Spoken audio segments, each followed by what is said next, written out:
on working class struggles. Originally, we're going to have 3 speakers.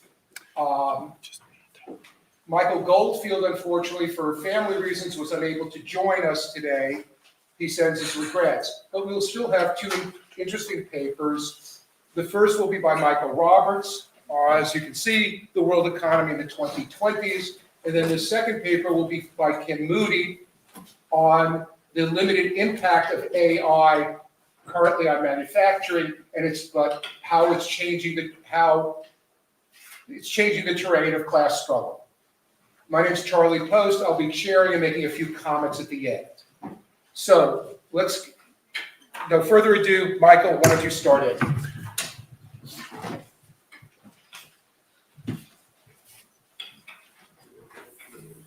Okay, it's recording.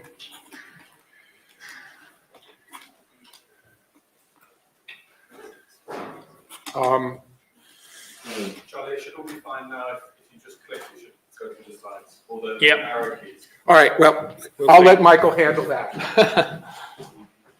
Well, thank you, Charles, and thank you for everybody turning up at more or less 10 a.m. on a Sunday. Well done. And there's a lot of competition with sessions today.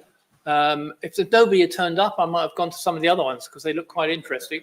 However, you'll have to live with me and there are other speakers on this. It is a big subject, so there's plenty to discuss in relation to what's happening as far as I'm concerned, what's happening in the world economy, not just the US, but in the world economy in the 2020s. We're now halfway through that.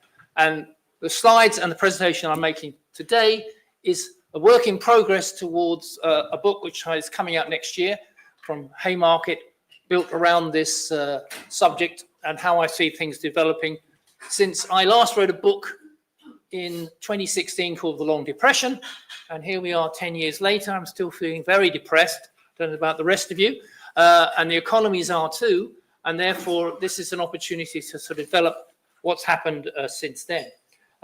So let's start off. Well, straight away, let's go straight into what's happening in the world economy. Here's World Bank figures I presented here, this world real GDP growth, which has got a 5-year rolling average, to take out some of the fluctuations. But basically, you can see that there's been a rise in the real GDP growth around the world. That includes China, everything, all the major economies, back from the 1980s up until the point of the Great Recession in 2008. And since then, we've seen a significant slowdown from 2008. I call that period of the Long Depression. And we have the forecasts here at the end in the grey bits, which show what the World Bank and the IMF see world GDP growth going over the next few years up until the end of this decade. It's not going to improve. So whereas in the period before the Great Recession, the growth rate was around about 4.5% in the world, including China and India and the rest of it.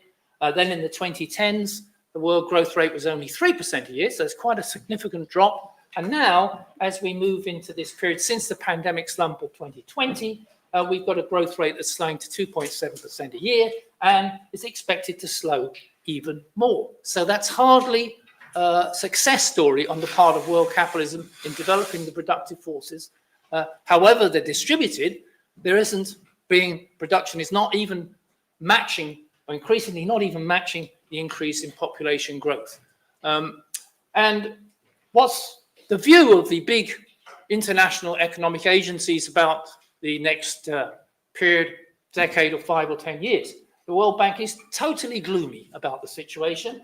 It predicts that we'll have another 0.5 percentage point sliced off the global GDP rate, so that it'll come down to something like 2.3%, and that'll be the weakest performance in 17 years. In fact, in my view, you could say the last 17 years now have been a period of a depression in terms relatively to what existed before the Great Recession.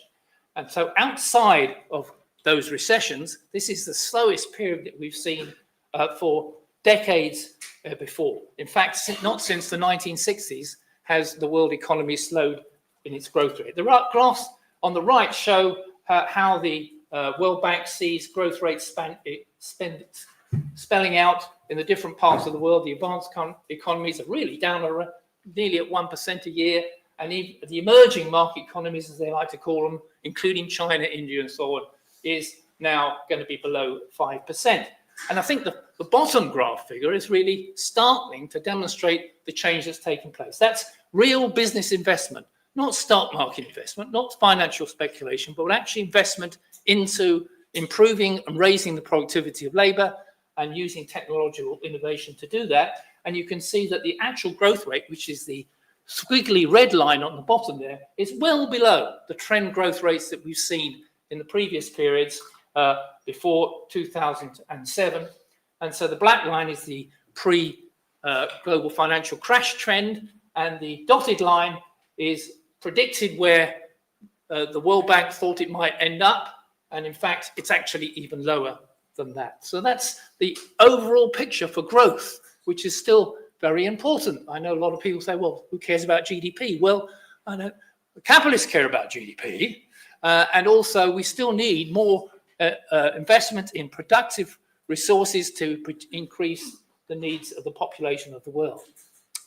So if we look at the situation in terms of what's happening to the global south, by 2027, per capita GDP income of the high economies will be roughly where they were in 2020 before the pandemic, or 2019. So it's going to take about 8 years for the per capita GDP of high income economies to be back where they expected to be 8 years later. But for developing economies, except for China, it's disastrous. There is no recovery since the Great Recession or since the pandemic, and they remain in a very weak position, excluding perhaps countries like China and India.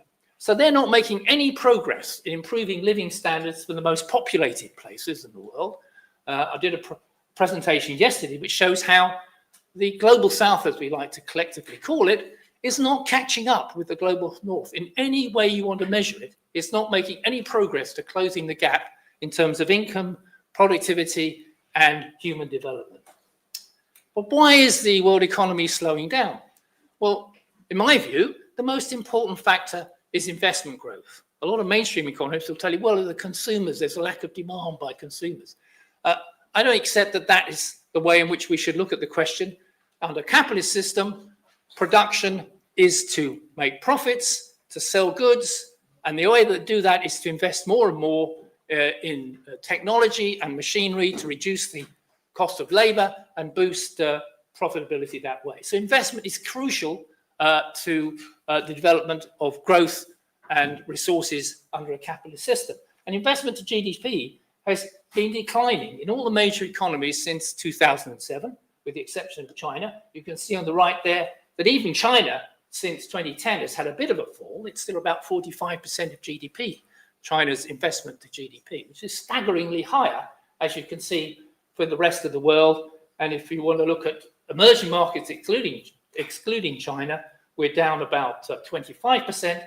And in fact, the world excluding China is even lower at 23%. There's been something like a 10% decline in the investment rate to GDP since 2007. It's like, it's only gone from 25% to 22%. Doesn't sound much. Well, 3% of GDP reduced over that period of time. It's a significant amount in the ability of an economy to grow. And that's what we're seeing in general amongst the world economy. Why is this? Well, in my view, standing from the classical Marxist position, the falling investment growth rates are primarily due to falling profitability on average across the globe in the major sectors of the capitalist economy. And this is a measure of the G7, the top economies in the world, capitalist economies in the world, which is rate of profit weighted. There's another session discussing how the measurement of the rate of profit is nonsense, but we won't go into that one. I just you want to argue how I get the measurement of the rate of profit. In several books I've written about it, on my blog I've written about it, in papers I've written about it, but nevertheless, you can't measure it, comes back every time. But anyway, we'll leave that one aside, but if we accept my obviously fake figures here, that you can see that the G7 rate of profit has been declining over a long period of time. There's a long-term tendency, which is what Marx expected, not in a straight line, because there's periods when it's risen, the big sharp fall in the 60s to the early 80s. Then we had what I call the neoliberal period, other people call that too, Well, you see it goes up again a little modestly to the end of the century or late 1990s, and then we've had a gradual fall in the rate of profit, sometimes interspersed with a bit of a rise once there's been a big slump. The pandemic slump of 2020 has actually jumped the rate of profit up significantly in the G7 economies since then, but still well down compared to where it was historically. So I think that's the basis of arguing that why the investment growth has slowed down, and therefore why global GDP growth has slowed down. And also labour productivity being part of that as well. As a result of that, we've got a massive increase in debt by companies, by governments, in order to try and stimulate the economy or keep themselves going. So we see a huge increase in global debt. This is the very latest figures from the IIF, and it's now $360 trillion is the level, at a massively high level. As a percentage of GDP, it's fallen a bit since the pandemic, but it's still much higher than it was before the pandemic. Something like 240% of GDP is global debt. Now, global debt is public debt, it is corporate debt, it is all the other sectors, household debt coming together, not financial debt, as excluded in this particular figure. So you've got the three components here, and they've all expanded over the last 10 years. And if you want to take that graph further back, it's even more. So way you overcome a slowdown is to keep borrowing more. I hope you can progress your company or the government can. The result of that, of course, particularly in the global south, is there's a huge amount of debt burden now on many countries in the global south, so that there are now nearly 3.5 billion people who are living in countries that are spending more on the interest and the debt they built up than they are on health and education. It's a disastrous situation for them to get in any process of development. And that means that global poverty is increasingly still with us. Now, I read nearly every day mainstream economists telling me how global poverty's gone down since 10,000 AD or whatever it was, and it's still falling, and it's going to, it's come right down during the industrial period, and you give you poverty rates. The World Bank gives you a poverty rate showing the big fall. But of course, the poverty rates that's set by the World Bank are ridiculously low. I mean, I think the latest is $3.65 a day is the measure of the poverty. They have another one, $6.8 a day. But even if you take into the different levels, there is still a huge number of people who can't meet basic needs for more than a month or so. Nearly 2.7 billion people, of which nearly 1 billion people cannot survive a week if something goes wrong with the income that they're getting now. And including China, there are still 3.65 billion people below the $6.85 a day poverty line, the highest poverty line that the World Bank puts forward. So I don't think poverty is going to be eliminated in this situation, and the World Bank agrees.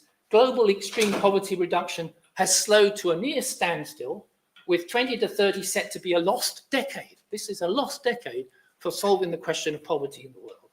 And without drastic action, it could take decades to eradicate extreme poverty, and more than a century to eliminate poverty as it is defined for nearly half the world. Well, I'm not going to be here in the next century, but I think neither is anybody else. The conclusion from that is that poverty will never be solved under the capitalist system. That's really what the bank is saying. And on the other hand, of course, there are some people who aren't so poor. And as we see the extremes of inequality developing with the trillionaire personal wealth of a few individuals now, mainly in the United States, dominating the personal wealth situation, inequalities exist in the US and elsewhere, where Elon Musk is receiving a pay packet of $1 trillion.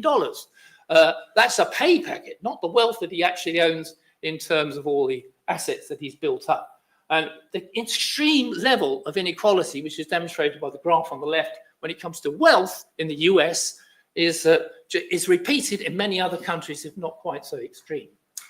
Then we have the issue of global crisis on climate. And we know that the last 3 years now, 25 looks as though it's going to join it, will be the warmest years on record for global average temperatures.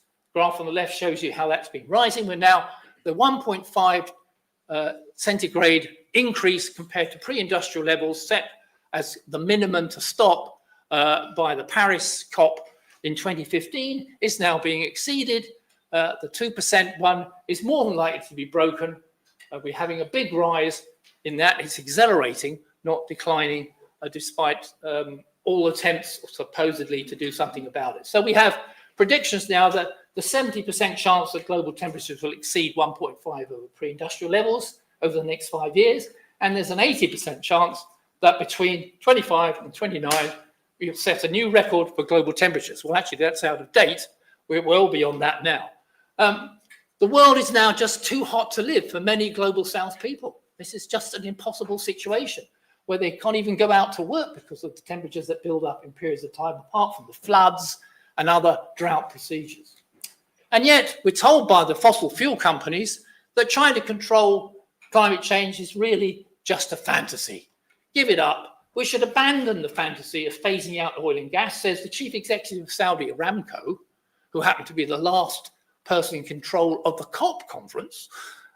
We should forget phasing out oil and gas and reflect, and that we need to recognize that people need energy, they need demand, and that's the only way you can get it. The other big change is the collapse now of international trade and cooperation and development that could help other countries if necessary. You see, global trade to GDP is flattened out and is slowing down and is going nowhere in terms of providing some escape for those countries that can export something.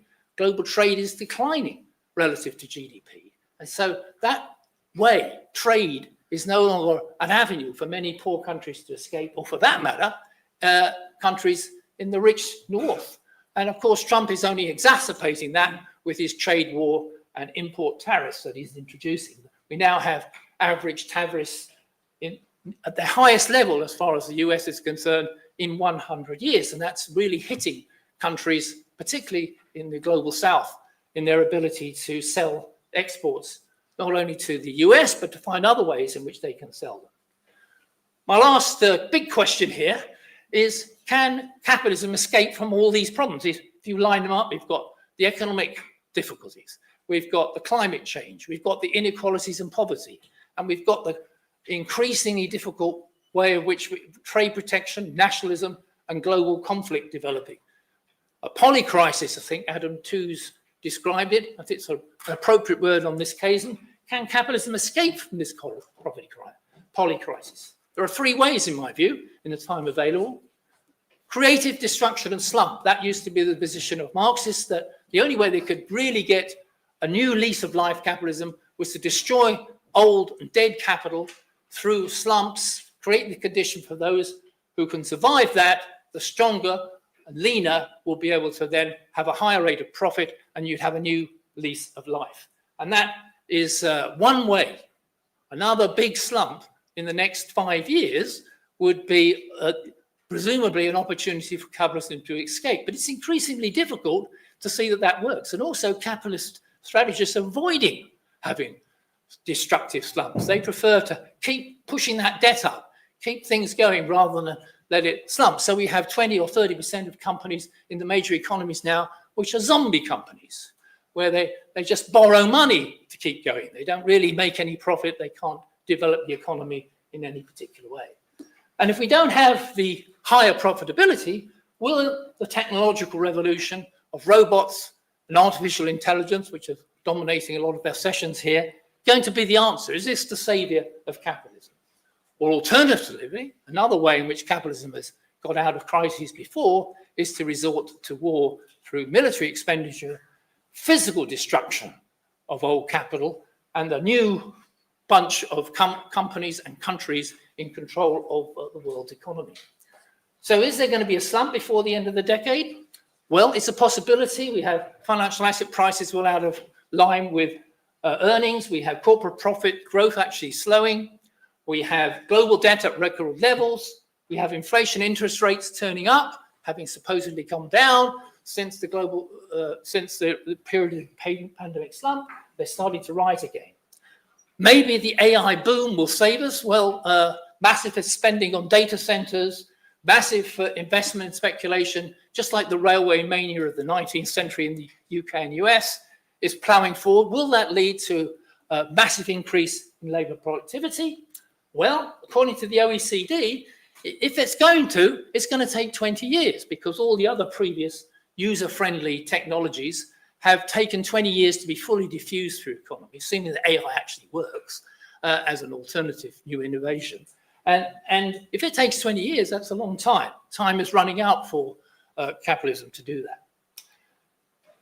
So the danger is that we move to a different solution for capitalism, namely from welfare to warfare.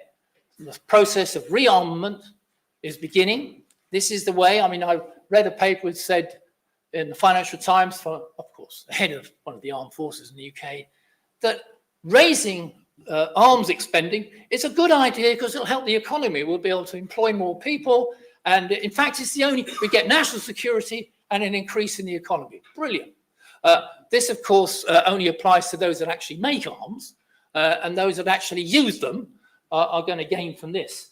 Those people who suffer from them don't gain from it at all. And war is hardly a solution that we would recommend to the vast majority of the world's population as a savior for capitalism. So there we are. We have all these conflicts developing. Engels prophesied that such a situation would happen in the late 19th century, which led to the First World War of 1914. And that's the risk that we have before us. So those are my three options for capitalism. I feel very depressed about it, but I will finish on this graph. Oops. Just to finish on this graph, which, what does it show? What the hell does that graph show? Well, what it shows is the level of investment as a share of GDP, the government bit and the non-government bit. Now, in the capitalist economies of the world, the G7, the big ones, business investment is about 15% of GDP, and public investment for things that people need, social need, is about 2 or 3%. While we have that ratio in the world economy, then everything depends on profitability, on the success of the capitalist economies, the capitalist companies, and not upon the social needs of people. In my view, the alternative to the mess we're in now is to reverse that ratio. We want 15% being controlled by the public sector, run by the democratic governments on a plan, and a small part remains for the capitalist sector. How you get that transfer? Well, as you all know, that's the question that always comes up in these discussions. Well, how are you going to do that? I don't know.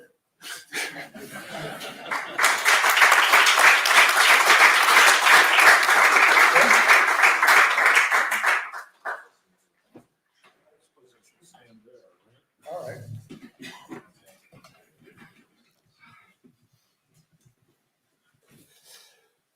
Sorry, no slides. All right, that's a hard act to follow. I'm not going to talk about the whole world economy. And to even more narrowly focus it, what I'm talking about really relates to manufacturing, to what I call the production of things, which includes manufacturing and what, for shorthand, we call logistics, that is the movement of goods, the making and movement of goods, with a focus on the U.S., although a lot of what I'm saying applies to most of the developed capitalist countries as well. For 3 decades, lean production, taken from Japan, Toyota production system, if you want to call it that, provided a leg up for manufacturing production after a whole decade of stagflation and slow growth and so forth. It's important to understand that lean production, this system that raises productivity through things like labor management cooperation, through teams, through what they called constant improvement, through just-in-time delivery, not only of products to a factory, but within the factory itself, that move things along, that smooth out the production process, that eliminate waste is the main thing that the founders of this system in Japan called it. The thing about it is that it's cheap. Unlike investment, This is something where you're simply motivating or forcing workers to improve productivity by telling you what they know, basically, in these teams and so forth. So whether there was large investment in manufacturing, let's say in the United States after the 70s, or whether there wasn't, depending on the industry, the fact is that these companies could bring in and did bring in lean production methods and increased and helped profitability. I'm not saying it's the whole thing. Investment is key, as Michael pointed out, but nonetheless, it's important because lean production is, as they say, is basically technology agnostic is the term they use. You can use it with high tech, you can use it with low tech, and management loves it because it's cheap. The other thing it does, of course, is disorient the union, disorient the workers who are supposed to be in a cooperative relationship with management and so forth. This led in the 1980s to the beginning of 3 or more decades of concessions in collective bargaining, of falling real wages, and all these things that we're pretty familiar with. So for 3 decades, this more or less worked, along with investment and so forth, and falling rates of profits. What I'm saying now, though, is that as of 2010, that is following the deep recession, the Great Recession, 2008, 2010, that lean production lost its mojo, that lean production no longer works, and why? Well, partly, again, it goes back to investment, but partly it goes to the fact that there's only so far you can actually push people. And since lean production relies on that, not eliminating jobs through technology, but getting people to work harder and faster, Toyota used to talk about going from the 45-minute second of activity by a worker to the 57-second. Not many plants achieve that, I would believe, but nonetheless, gives you an idea. Filling the pores of work, as Marx put it. That's what lean production was trying to do for a long time. But since the Great Recession, it has no longer been able to do that. And you can see this in the figures of workplace stress, which rose enormously over this whole period, by the way, from the 80s, 90s, and so forth, but particularly in the last decade and so forth. One of the reasons that people, when there were a lot of jobs a couple of years ago and so forth, people were not taking them, partly because of this. So lean production has lost its power. Well, what is capital going to do? What was the solution? This is what they called the fourth industrial revolution. That is new technology, particularly in that case, digital technology. Not yet AI, digital technology, and so forth, robots and automation. What I would say in summary about that is this is a revolution that never happened, basically. It was a flop. Either they didn't invest enough or the technology doesn't do what it's supposed to do, whatever. It does eliminate jobs, yes, that's certainly true, but it didn't create productivity. The outstanding fact of this whole last 15 years is that manufacturing productivity and also productivity in transportation, warehousing, logistics, et cetera, remained flat, mostly below 1%. Now, earlier this year, it's gone slightly above 1%, but it does go up and down from time to time. So the fourth industrial revolution, digitalization and all of this did not solve the problem. Lean production lost its mojo. What is capital to do? Or why? Let me step back here. Why didn't this thing work? And I think it comes back to this whole question of falling rates of profit, that is investment and risk. A lot of the technology in the fourth industrial revolution is expensive. Robots, for example, the development of robotics to advance work in manufacturing is expensive, particularly since robotics actually, despite all the gains in it, industrial robots are still extremely limited in what they can do. So why spend a lot of money on this and so on when the profit rates are beginning to decline, as Michael's presentation showed, and from which I draw much of my analysis about the rates of profit as well, by the way. Also, the supply chain crisis that began with the pandemic and so forth. Actually, it didn't begin with the pandemic. That's a mistake. It began several years before that, and it has to do with labor shortages. Again, nobody wanted these jobs in logistics because they don't pay enough and they're too hard and dangerous and so forth, and stressful and so forth. So you have a situation where supply chain crisis comes along, just-in-time delivery, one of the central pieces of lean production, goes down the toilet. Company after company moved away from just-in-time. You'll still hear about it and so forth. And by the way, people still practice all the lean production things in factories and hospitals, everywhere you look. It's just that it doesn't work the way it used to work. A supply chain crisis comes along, just-in-time is gone, so lean production is gone. The fourth industrial revolution didn't work. So what next? All right. Michael mentioned about the uneven nature of investment, the Magnificent Seven versus the 20-30% zombies and all the kind of people in the middle, companies in the middle. This obviously applies to manufacturing.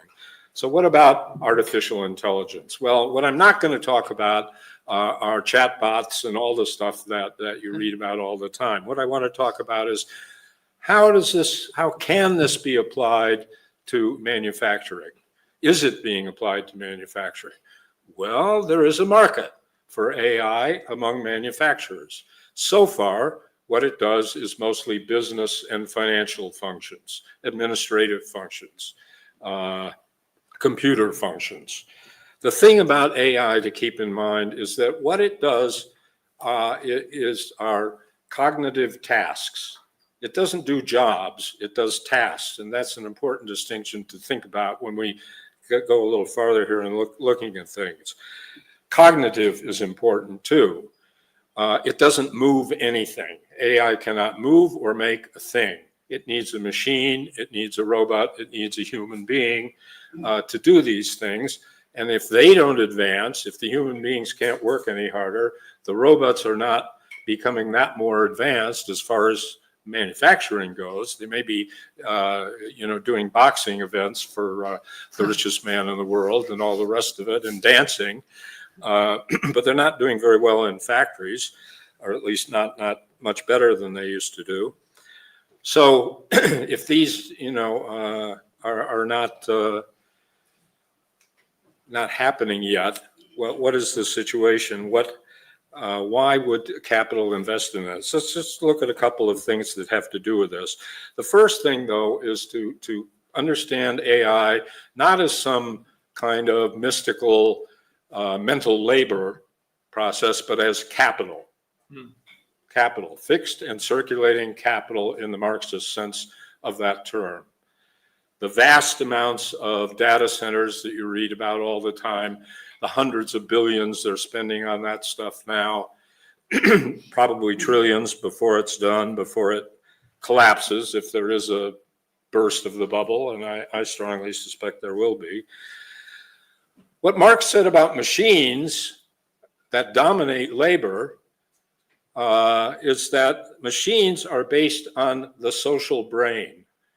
That is, machines came to take what workers knew how to do, and then people learned how to have machines do that. Machines embody the knowledge of the labor process originally, in the minds of the workers and so forth, and others who plan production into the machine. Well, AI as capital is a perfect example of that. only the social brain is about umpteen gazillion times bigger than the one Marx imagined, to be sure. But nonetheless, that's still what it is. So we're talking about capital, fixed and circulating capital. Now, Google and these companies, this is something that confuses people because the users don't pay anything, right? So how do you realize your investment in Marxist terms? Well, you know the answer to that. It's that they sell advertising time and space. That's what it is. This is not a new business model. Radio and TV have been doing this for 100 years almost. And so it's not a new business model. But for manufacturing, that isn't the model. The manufacturers either create their own infrastructure of AI, or they purchase it or lease it from somebody else. So it becomes, in effect, either their own fixed capital or leased or purchased fixed capital. And the product of it, its instructions, its calculations, its predictions that AI does, these are, in a sense, circulating capital in the same way that electricity is. Except that in this case, instead of making the machine go, it tells it what to do and what not to do and so forth. When you look at the ads of AI companies trying to sell things to manufacturers, what they say is that it's good for business functions, finances, things of that sort, but also for smoothing out the production process, for getting rid of the glitches. It can find the glitches. It can predict when maintenance is needed, is an important function that they talk about. So in that sense, and for logistics, of course, it can help plan routes and all of that thing, make logistical movements much more efficient than they currently are. You already have technology doing that, digital technology, but this would go farther because it's more interactive and all of that. So how does that affect the workers in this situation? Well, but actually, before I get to that, let me make a couple of other points. The reason it's not entering manufacturing right now is, number one, cost. We're talking hundreds of billions. 5 minutes, oh well. We're talking hundreds of billions. Second, the number of errors and what they call hallucinations. You don't want your machines to get the wrong message, to be doing the wrong thing, because they're very expensive. This service you're getting is very expensive. You don't want it to do the wrong thing. Outages. Outages is another thing. Over half the data centers in the United States have outages every year. Not just power outages, but the functional outages and so forth. That includes those parts that are supposed to be uninterruptible, in quotes. So this is not a dependable technology for something like manufacturing or transportation and so on. So you'd have to think twice about this. And here's the most shocking thing of all. This is a new study a relatively new study earlier this year from MIT. They discovered that of all the companies, and they're not just talking about manufacturing, they're talking about the whole thing, 95% got no return on investment whatsoever from investing in AI. 5% did, and we know who they are. They were up on the screen here, the Magnificent Seven, et cetera, et cetera. So, to put it bluntly, AI is not a good investment in manufacturing. You have to be, really daring to do this. What that means is not that it will never happen. I don't want to say that. What it means is it will, as Michael also pointed out, it will take time. Some predictions coming from people who, MIT again, is 10 years before any of these things, including the changes in robotics that would be needed to make AI useful in a plant, that this is a 10-year process. Some say more, some say a little bit less. What's the point about that? The point is the workers have time to begin to organize and to look at this. Because remember, when lean production came, they were caught off guard. People had been out of work for a couple of years due to the huge recession of, 80 through 82 and so forth. The unions walked right into concessions right at the beginning, even before the recession, by the way, in 79 in the US, and continued to give these concessions. So the workers have been disoriented, the unions disoriented now for a very long time. I think things are changing. The real point here is that, that there is time. Now, if you look at the official response to AI by the unions, they have one. They're not asleep. They can read the newspapers like anybody else. So they know that AI is coming in one form or another. What is their response? Well, it's a very traditional response. Legislation on the one hand, good luck with that in the US right now. Collective bargaining, on the other hand, negotiate what? How much AI? What kind of AI? If you look back at the negotiations around automation or robotics, this is not a promising approach. The missing part of this, and this is sort of where I want to conclude, the missing part of this is that there is no emphasis coming from the official labor movements. And by the way, I'm talking about the EU as well as the United States. OECD surveys on this and so forth, ILO, you name it. What they're not looking at is workplace organization, because that is where it's going to make a difference. And I just want to say one little thing about the tactics of this. I don't have time now to go into it that much, but in the 30s and actually even through the 90s, take the automobile industry in the US, when you wanted to have an effective strike, you picked the plant that would bring the whole system down. That's what they did in 1937 in Flint, Michigan, when they defeated General Motors, when the United Auto Workers did. In the 90s, led by unions that had been dissident unions in that local, there were 20 strikes, local strikes, ostensibly about health and safety, really about levels of employment. 19 of them brought the whole GM system down from Canada to Mexico. GM learned from that, by the way, and they changed their logistics system and their supply chain system significantly in the late 90s. Nonetheless, what I'm saying is that today, it's not so much finding the plant in a company or something like that. It's finding the points of vulnerability in the system in your own workplace. And they're always there. And that's what's really important. Find the points of vulnerability there. I would just end with a brief quote from some Amazon workers. Okay, they're not manufacturers, but their system works like a manufacturing one in most of their facilities. They used to have people who moved boxes from one